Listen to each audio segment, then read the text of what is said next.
Hello, it's Ryan here with HobbiesofaMan once again, and today we're going to be doing a chapter review for Kaiju number 8. Today we're going to be looking at chapter 85, and yeah, so there really isn't anything in terms of news that I can think of, so let's just jump into the review here. It's a pretty short chapter, but I think it's one that's pretty interesting, and will probably tug at some people's heartstrings, because it deals with the fallout of Kikoru beating Kaiju number 15. So, she cuts off his head, she removes its core, and then she hears a voice that says, you know, Daddy, I got destroyed, I can't regenerate, stuff like that. And Kikoru thinks it's a psychogenic attack, but it turns out that it's not. It's actually number 15 trying to mentally communicate with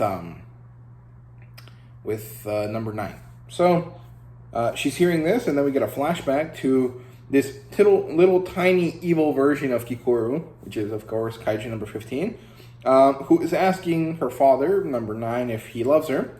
And he doesn't really like her all that much. He doesn't give a shit, right? But he says that, I made you to kill Kikoru. If you can do that, I might be able to love you. And so she becomes entranced with this idea, and so she becomes stronger and stronger and stronger.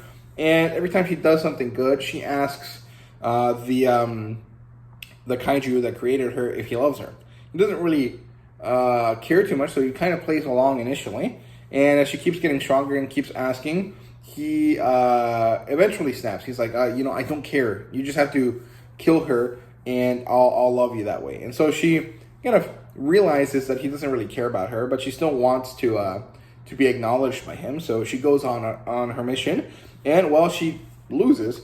And when she connected with Kikoru, she kind of realizes that her father, Mr. Shinomiya, was hard on Kikoru because he wanted her to succeed, because he wanted her to be good, because he loved her, right? And then she realizes that her daddy, Mr. number 9, didn't actually give a shit about her. She was just a pawn to him.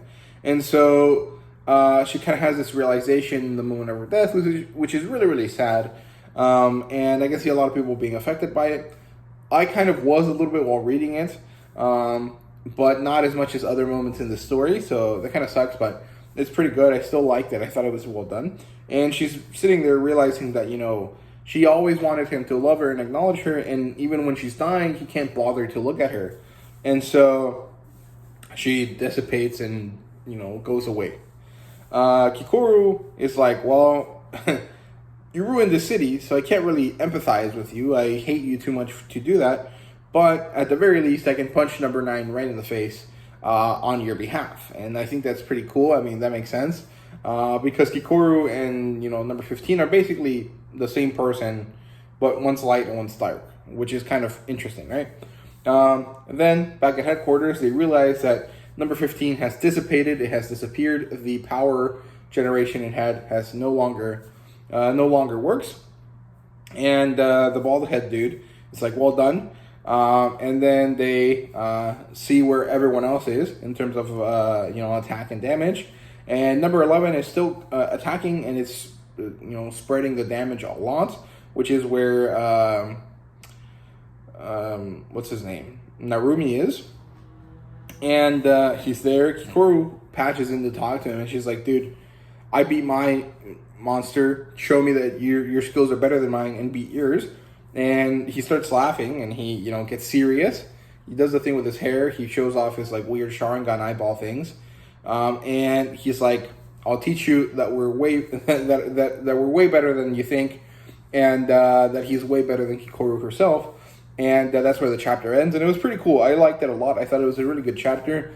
There really isn't too much in terms of what to call it, theory fodder, but I mean, we knew that each of these kaiju was more or less designed with a specific person in mind. Kikoru's was the easiest one to tell because it looked exactly like her. The other ones didn't really have a human version.